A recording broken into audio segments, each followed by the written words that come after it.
നമസ്കാരം. Tarot guidance എന്ന YouTube ചാനലിലേക്ക് എല്ലാവർക്കും സ്വാഗതം. എന്ന് നോക്കുന്നത് നിങ്ങളുടെയും നിങ്ങളുടെ വ്യക്തിയുടെയും കറണ്ട് എനർജിയെ നോക്കാൻ വേണം. നിങ്ങൾ ആരെയാണോ ഉദ്ദേശിക്കുന്നത് അവരുടെ എനർജിയാണ് കേട്ടോ. കാർഡ് ഷഫിൾ ചെയ്യാൻ നല്ലോണം പ്രാർത്ഥിച്ചിരുന്നോളൂ.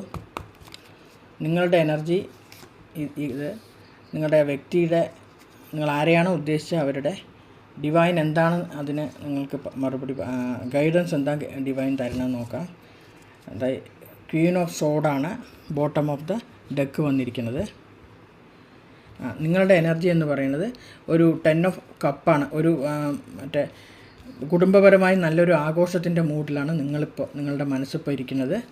നിങ്ങളുടെ വ്യക്തിയുടെ ഇതെന്ന് പറയുന്നത് ഒരു ബേർഡൻ, ഒരു ഭാരം ചുമന്ന് വയ്യാത്തൊരവസ്ഥയാണ്. 10 ഓഫ് വാണ്ടാണ്. ഒരു ഭാരം ഇറക്കി വെച്ചിട്ട് ഇരിക്കുന്ന 10 എന്ന് പറഞ്ഞാൽ ഒരു, അത് കഴിഞ്ഞ് അടുത്തത് നല്ലൊരു ഇതാണ്. ഇപ്പോൾ ഇത്തിരി ഭാരം ചുമന്ന് ഇറക്കി വെച്ചിരിക്കുന്ന അവസ്ഥയാണ് നിങ്ങളുടെ വ്യക്തിയുടെ. ഡിവൈൻ പറയുന്നത് 6 ഓഫ് പെൻറ്റക്കിളാണ്. ഇതൊരു ദാനധർമ്മത്തിൻ്റെ കാർഡാണ്. ദാനം നിങ്ങൾക്ക് അല്ലെങ്കിൽ ധനം എവിടെന്നെങ്കിലും കിട്ടുന്നതാവാം ഇന്നത്തെ ദിവസം, എന്ത് വേണമെങ്കിലാവാം. ഇത് ക്വീൻ ഓഫ് സോഡ് എന്ന് പറയുന്നത് പിന്നെ ഒരു ബുദ്ധിയുടെയും കാർഡാണിത് കേട്ടോ.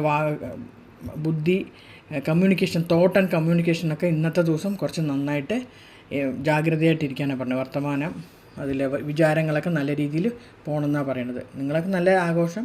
ഇവർ കുറച്ച് ബേർഡൻ ചുമന്ന് താഴെ ഇറക്കി വെച്ചിട്ടുണ്ട്. അത് കഴിഞ്ഞ് അവർക്ക് അടുത്തത് നല്ലതാണ്. ഇവർക്ക് ഡിവൈൻ ഗൈഡൻസും അതെ, കുറച്ചൊരു ദാനധർമ്മമൊക്കെ ചെയ്ത് ഇന്നത്തെ ദിവസം നന്നായി പോകാനാണ് പറയണത് ഡിവൈൻ. ഇത് ആർക്കായി റെസനേറ്റ് ആകുമെന്നറിയില്ല. റെസനേറ്റ് ആവുന്നവരെടുക്കൂ, അല്ലാത്തവർ വിട്ടുകളയൂ. എല്ലാവർക്കും നല്ലത് വരട്ടെ എന്ന് പ്രാർത്ഥിക്കുന്നു.